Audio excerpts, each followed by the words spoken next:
Praise the Lord. अगर आपको खुश रहना है तो ये कुंजी है, बताओ कि आपको आपके मन को बदलना है, आपके सोच विचारों को बदलना है। Praise the Lord. आपके सोच विचार जब बदलोगे, आपने चिंता कल्पनाओं को जब आप बदलोगे, तब आपके जीवन में खुशी आएगा। आमीन। तो आपके मन को बदलना है। कैसे आप बदलोगे? आपके मन को बदलना है प्रभु के पसंद के अनुसार। हालेलुया। आप जितना प्रभु के पसंद से अपने हृदय को भरते जाओगे, उतना आप बदलते जाओगे। क्योंकि एक मनुष्य के हृदय में जो भी भावना ज्यादा होता है, उस भावना से वो व्यक्ति क्या करता है? बातें करता है। सही बोलिए। मनुष्य के भावनाएं मुंह के द्वारा बातें करता है। रात दिन अगर आप निगेटिव चीजों को आप सोचते रहोगे, तो निगेटिव बातें आपसे निकलेगा। रात दिन आप जितने निगेटिव बातों को सोचोगे, उतना आप निगेटिव कामों को करोगे। अगर आपकी लाइफ पॉजिटिव होना है, जीवन आनंद से भरना है, तो आपको बदलना है। आपको बदलना है पवित्र आत्मा की शक्ति से। आपको बदलना है प्रभु के वचन के अनुसार। आइए रोमियो के पत्री में जाएंगे। पवित्र आत्मा हम सभी को मदद करे।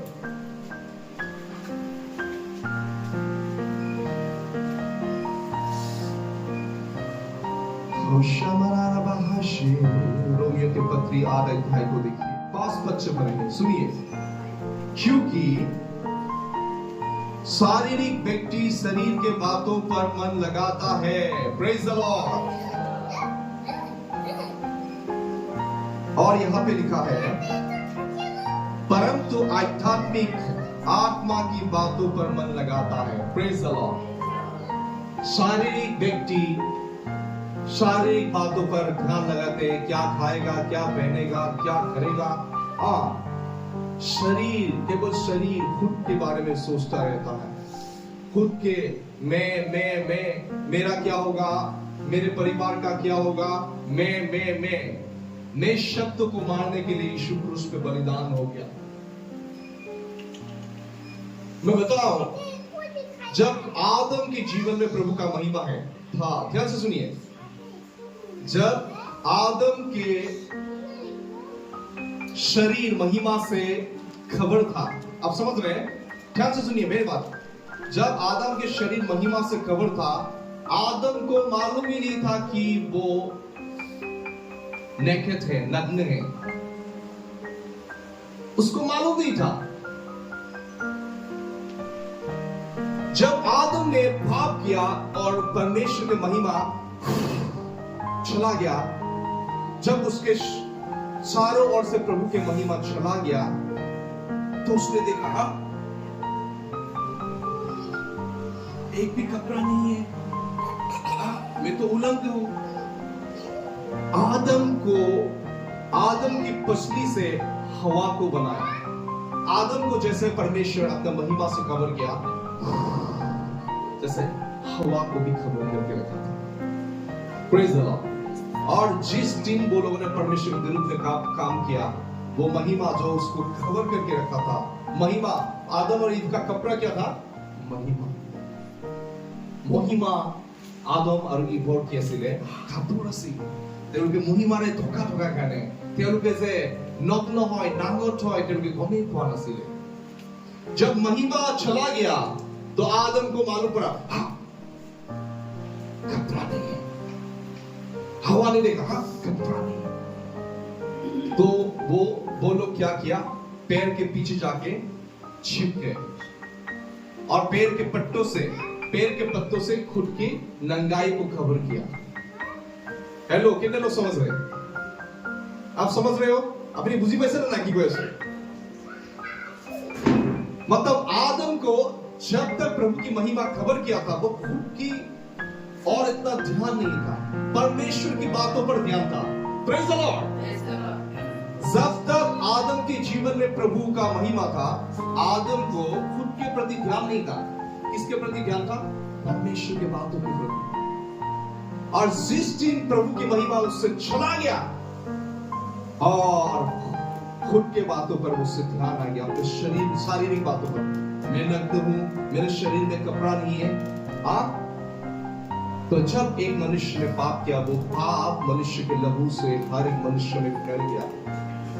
एक व्यक्ति के कारण सब मनुष्य क्या हो गया? पापी बन गया। आप समझ गए? जब आदम के जीवन से महिमा चला गया, उसके पीछे जो जनरेशन आया, जो उसके पीछे जो वंश आया, सभी ने ये महसूस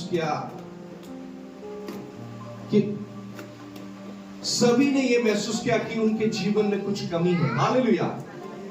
आदम के जीवन से जब महिमा चला गया, उसने परमेश्वर के कमी को महसूस किया और उनका मन आत्मिक बातों से हद कर शारीरिक बातों पर लग गया। বুজি পাইছে? আপনি কথাৰ পৰা আদম আৰু ইভৰ মন বা পিছৰ জেনেৰেশ্যনৰ মন আঁতৰি কি কথা লাগি গ'ল?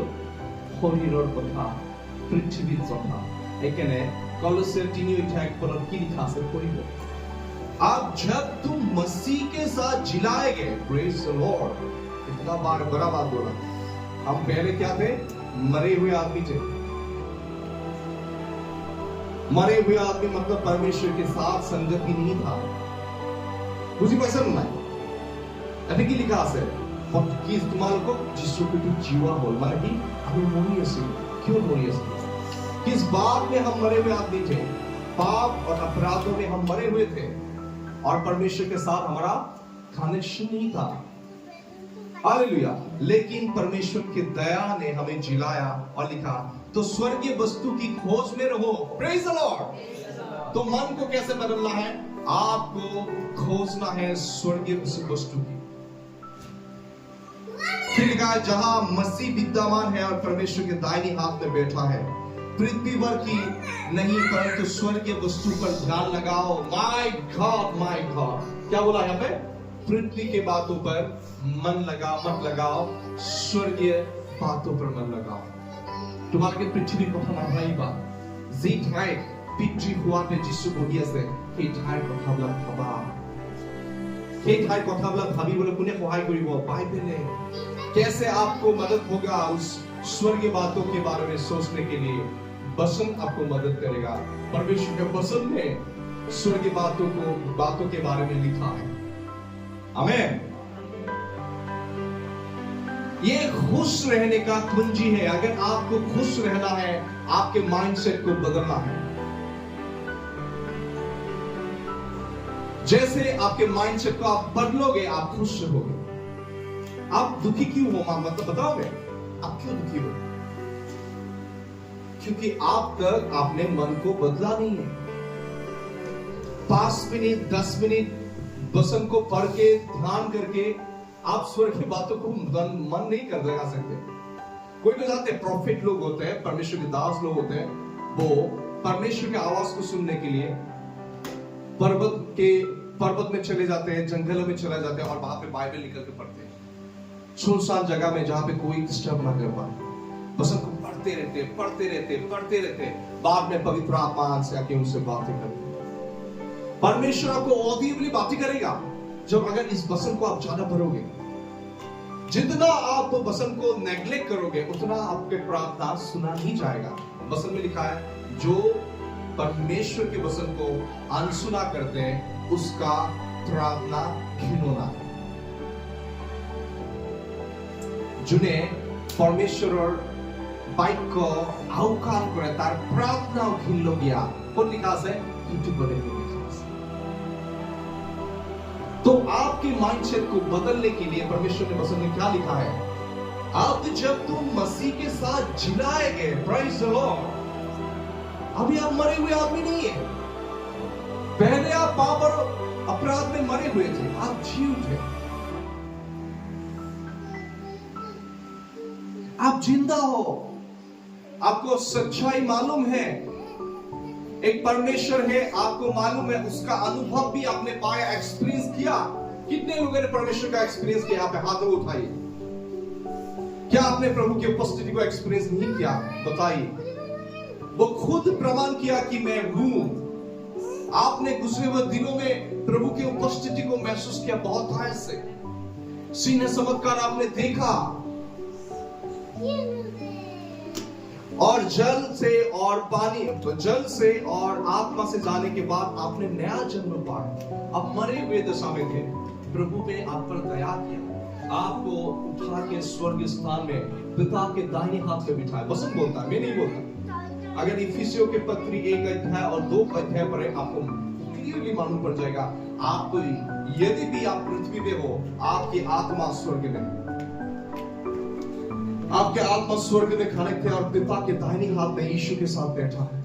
अब मामूली बात भी नहीं हो। सारे शक्ति, अधिकार, प्रधानताएं, जितने भी स्वर्गदूतों की सेना है, अंधकार की शक्तियों की सेना है, सभी के ऊपर आप यीशु मसीह में बैठे हैं और वो आपके नीचे है, पैरों के नीचे। हालेलुया। पिता के दाहिने हाथ में बैठना मतलब आप परमेश्वर के अधिकार और शक्ति के दाहिने हाथ में बैठे हो। हर समय परमेश्वर का ज्योति आप पर चमकता है। क्या विश्वास करते हुए बातों को? मैंने इन बातों को जहां जहां बोला, लोगों ने एक्सपीरियंस किया प्रभु का प्रेजेंस को। आप क्यों बहुत समय प्रभु का उपस्थिति अनुभव नहीं करते? क्योंकि आपको विश्वास नहीं कि आप पिता के दाहिने हाथ पे बैठे हो। 24 आवर्स, 24 घंटा सप्ताह के हर दिन, हर समय पिता के दाहिने हाथ में बैठे हो। आप जो भी करते हो पिता के दाहिने हाथ में कर रहे हो।